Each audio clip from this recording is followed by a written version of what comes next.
This prison doesn't have walls or guards, but no one wants to escape. The prisoners have been digging holes in the middle of the desert for many years.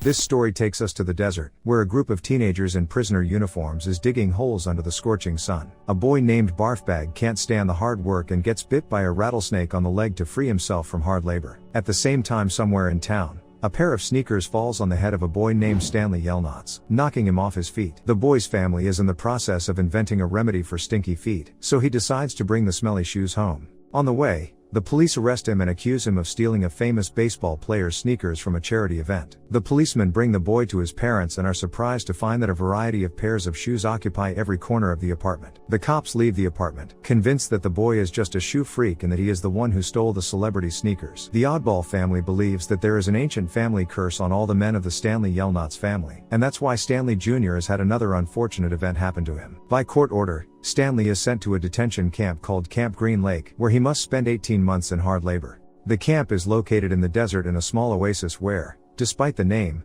there is no lake. At the camp, Stanley meets the camp counselor, who orders him to call him Mr. Sir. He immediately warns the boy that there is no point in escaping from the camp. For hundreds of miles, there is only desert without a single body of water. Attempts to escape will only end with death from the bite of venomous reptiles and the claws of predators. Stanley is given a prisoner uniform and a shovel and is told of his duties. Every day, he will have to dig holes in the desert from dawn to dusk. A correctional camp psychologist nicknamed Mom introduces Stanley to the other boys in the squad he has been assigned. The teens respond only to their nicknames: X-Ray, Armpit, Squid, Zigzag, Magnet, and Zero.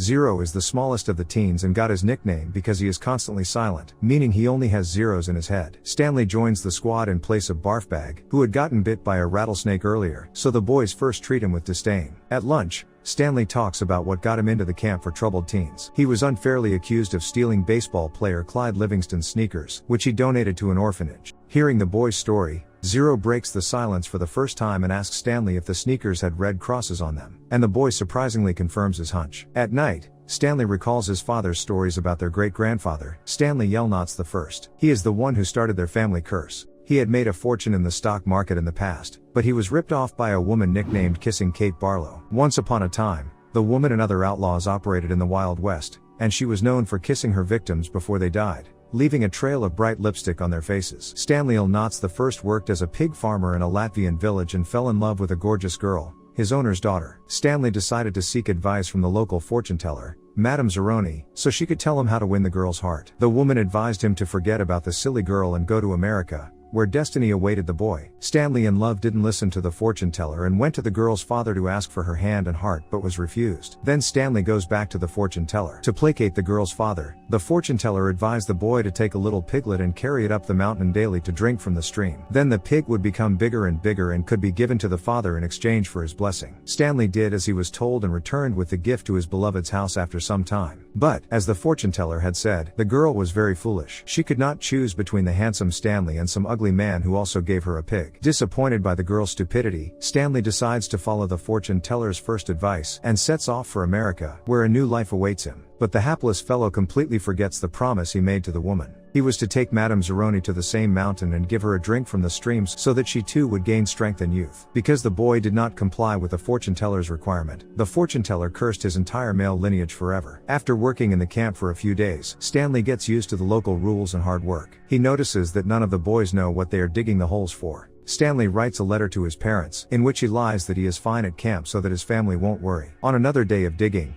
Stanley finds a fossil and gives it to Mom, hoping he will be given time off for his find. But the psychologist assures him that the warden doesn't care about any fossils. He also tells him there used to be a lake on this land, and all the land around it belonged to the warden's grandfather. The story takes us back 100 years to when the warden's grandfather ruled the town. A man named Sam sells miracle onions, which he says cure all diseases and scare away poisonous lizards. Sam has a crush on the local teacher, Miss Catherine, so he gives her a sack of onions. In return, she gives him a jar of peaches she picked herself. All the men in town are secretly in love with the beautiful teacher, so they watch the couple with envy. Stanley is approached by X-Ray and told that the next time he finds anything, to bring it to him. The boys finally accept Stanley into the group and give him the nickname Caveman. Reading a return letter from his mother, Stanley laughs at her stories. Zero asks him what he is laughing at and then admits that he can't read. Zero asks Stanley to teach him to read, but he says he is exhausted every day from digging and has no time for it. At the dig site, Stanley finds something that resembles a shell casing with the initials KB. It is picked up by X-ray and given to Mom the next morning to get the day off. Upon hearing about the find, the camp warden,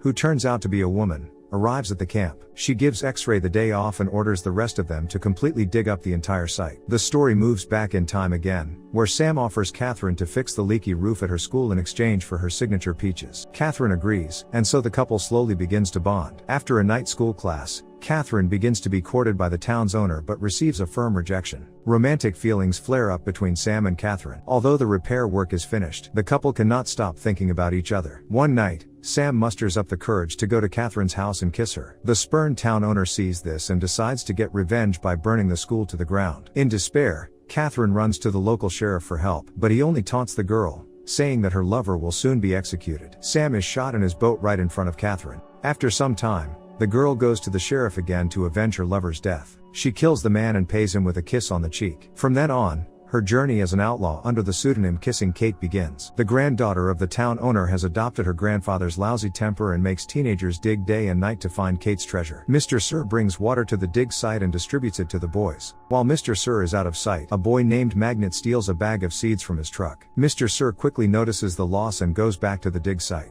In a panic, everyone starts throwing the bag of seeds back and forth, and it spills at Stanley's feet. Despite the precarious situation, Stanley does not give away any of the squad and takes the blame. Mr. Sir takes the boy to the warden to punish him for the theft. But instead of the expected punishment, the warden scolds Mr. Sir for distracting the boy from his digging. Before returning to the desert, Stanley notices posters in the warden's office showing the search for Kissing Kate. When Stanley returns to the dig, the guys consider him a hero, and Zero digs a hole for him. In gratitude, he offers to teach Zero to read and write. Remembering his previous find, Stanley guesses that what he found in the hole earlier was not a bullet casing but a tube of lipstick with Kate Barlow's initials and shares his discovery with Zero. During their talk, Zero reveals his real name, Hector Zeroni. It turns out that the boy is related to Madame Zeroni, who cursed the Stanley family years ago.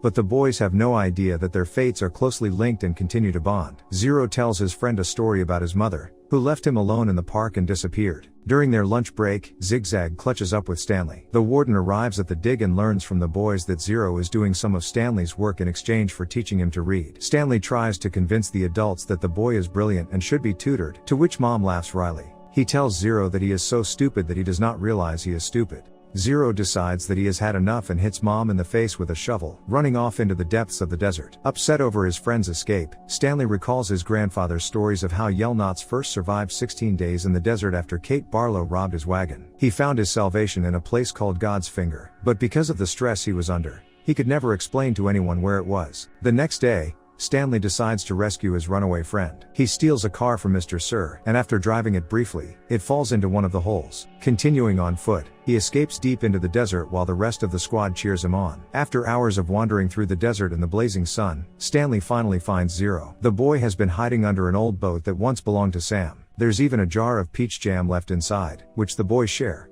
In the distance, Stanley notices a mountain that reminds the boys very much of a raised thumb. The boy realizes it is the mountain from Stanley's grandpa's story about Yelnats I. The boys decide to climb the mountain to find safety. Climbing the rocks, Stanley grabs hold of a fragile rock ledge and slips away. Zero hands his friend a shovel so he can use it to climb up. This causes the boy to hurt his palms badly, but he saves Stanley from death. Together, the boys almost reach the top, but because of fatigue, Zero falls and can't move any further. The boys take a break, and Hector confesses to his friend that he ended up at the camp because of him. Zero stole the same sneakers from his orphanage and threw them off the bridge right on Stanley, scared of being held responsible. After his confession, the boy faints. Stanley holds no grudge against his friend and carries him on top of himself the rest of the way. Thus, unknowingly, he fulfills his great-grandfather's promise to Madame Zeroni by carrying her great-grandson to the creek at the top of the mountain. The happy duo drinks from the creek and eats the same miraculous onion Sam grew right next to the water. Meanwhile, Stanley's father finally manages to find a workable cure for the unpleasant foot odor, combining peaches and onions together. The Stanley family's family curse is now lifted forever. Stanley's lawyer arrives at the camp and tells the warden that the boy is innocent and must be returned home. However, the warden withholds that Stanley has already escaped from camp for days and may already be dead. We go back in time one last time. There, Kate Barlow finds Sam's boat and sits down, remembering her previous lover. The woman is approached by the town's owner, who tries to get her to tell him where she hid all of the stolen treasure. But Kate lets herself be bitten by a yellow spotted lizard and takes the secret to her grave. Since then, More than one generation of the owner has unsuccessfully dug through the former lake's land to find the treasure. In the morning, Stanley and Zero are the first to get to the excavation site and dig up the treasure chest in the spot where Stanley found the lipstick tube. The warden finds them, along with her accomplices, and plans to take the coveted treasure from the boys. But her plans are thwarted by venomous lizards that have swarmed around the boys and the treasure chest. Later, a lawyer arrives at the excavation site along with the police. The warden accuses the boys of stealing the treasure and trying to escape, but Zero notices Stanley Yelnat's name on the trunk. Stanley is released from the camp along with the treasure, and the warden and her minions are detained. It rains in the desert for the first time in 100 years. Stanley says goodbye to his happy crew and he and Zero head back to town. At home, Stanley shares his great-grandfather's treasure between his family and Zero. Hector finally manages to find his mother, who has been looking for him all this time. The boys become neighbors and invite all the released camp kids to visit.